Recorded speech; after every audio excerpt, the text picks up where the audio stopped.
உங்க உடலை தொடும் சூரிய ஒளியின் உண்மையான வயது உங்களுக்கு தெரியுமா? அட, இது ரொம்ப ஈஸியான கேள்விதானே. சூரியனிடமிருந்து ஒளி பூமிக்கு வந்து சேர 8 நிமிடம் 20 வினாடிகள் ஆகும்னு ஏற்கனவே படிச்சிருக்கோமே என ஒரு சிலர் பதில் சொல்லலாம். ஆனால் இந்த பதில் முற்றிலும் தவறு. ஒளி சூரியனிடமிருந்து புறப்பட்டு பூமிக்கு வந்தடையும் அந்த இடைப்பட்ட பயண நேரத்தை தான் நாம் 8 நிமிடம் 20 வினாடிகள் என கூறுகிறோம். ஆனால் இந்த பயணத்தை மேற்கொண்ட அந்த ஒளி எப்போது உருவானது என்கிற கேள்விதான் மிக முக்கியமானது. இந்த கேள்விக்கான உண்மையான பதிலும் அதுதான். அந்த ஒளி எப்போது உருவாகி இருக்கும்?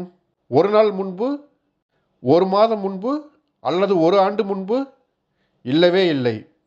உங்கள் உடலை இன்று தொட்ட அந்த சூரிய ஒளி சுமார் பல ஆயிரம் அல்லது பல லட்சம் ஆண்டுகளுக்கு முன்னர் உருவாகி இன்றுதான் உங்களை தொட்டது என்பதுதான் ஒரு ஆச்சரியமான, அதிசயமான உண்மையாகும்.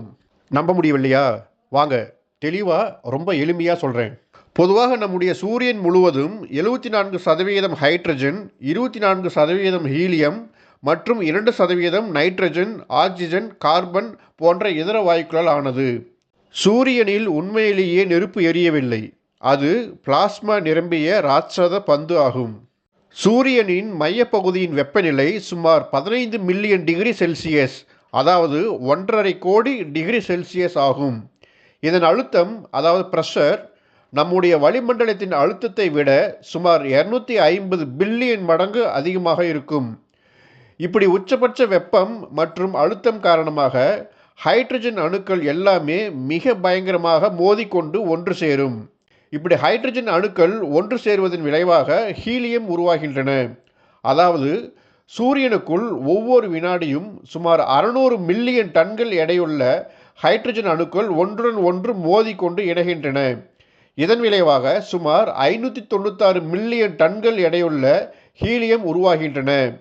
மீதி இருக்கின்ற 4% ஆற்றலாக, அதாவது எனர்ஜியாக மாறிவிடுகிறது. இந்த எனர்ஜி தான் ஃபோட்டான்கள் ரூபத்தில் ஒளியில் பயணமாகி நம் உடலை தொடுகிறது. அதாவது உங்கள் உடலை தொடும்போது ஒருவித வெப்பம் ஏற்படுகிறது தானே, அதுதான் எனர்ஜி.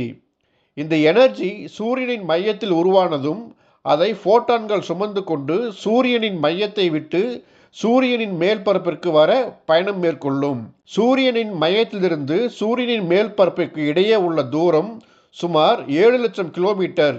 இவ்வளவு தூரத்தை கடந்துதான் அந்த எனர்ஜியை சுமந்து கொண்டு ஃபோட்டான்கள் பயணமாக வேண்டும். இதை ரேண்டம் வாக் என சொல்கிறார்கள். இந்த பயணத்தில் ஃபோட்டான்களுக்கு 2 சிக்கல்கள் உள்ளன. ஒன்று, ஒவ்வொரு ஃபோட்டானும் எப்போதுமே இன்ச் பை இன்ச்சாகத்தான் மேல் நோக்கி நகரும். அதாவது இந்த 7 லட்சம் கிலோமீட்டரையும் இன்ச் பை இன்ச்சாகத்தான் நகர்ந்து அடைய முடியும். இது முதல் சிக்கல். இரண்டாவது சிக்கல் என்னவென்றால், ஒரு ஃபோட்டான் சில மீட்டர் தூரம் கடந்தபோது அங்கேயுள்ள பிளாஸ்மா அந்த ஃபோட்டானை விழுங்கிவிட்டு வேறொரு திசையை நோக்கி வெளியேற்றிவிடும். அந்த திசை பின்னோக்கிய திசையாக இருந்தால் அந்த ஃபோட்டான் புறப்பட்ட இடத்தை நோக்கி திரும்ப தவறுதலாக பயணிக்கும். இப்படி ஒரு முறை அல்ல, 2 முறை அல்ல, ஒவ்வொரு ஃபோட்டான்களையும் அந்த பிளாஸ்மா பல மில்லியன் முறை விழுங்கிவிட்டு ஏதோ ஒரு திசையை நோக்கி வெளியேற்றிவிடும். இப்படி பல லட்சம் ஆண்டுகளாக விழுங்கப்பட்டு பாதை மாறி மாறி கடைசியாக பல லட்சம் ஆண்டுகளுக்கு பின்னர் அந்த எனர்ஜியை சுமந்து கொண்டு ஃபோட்டான் சூரியனின் மேல் பரப்பிற்கு வரும். மேல் பரப்பிற்கு வந்தவுடன் அந்த எனர்ஜி விசிபிள் லைட் ஃபோட்டான்களாக மாறி உடனடியாக சூரியனின் எல்லா திசைகளிலும் பயணிக்கும். இப்படி ஒரு திசையாகத்தான் பூமியை அந்த ஒளி எனர்ஜி என்கிற ஃபோட்டான்களை சுமந்து கொண்டு வருகிறது.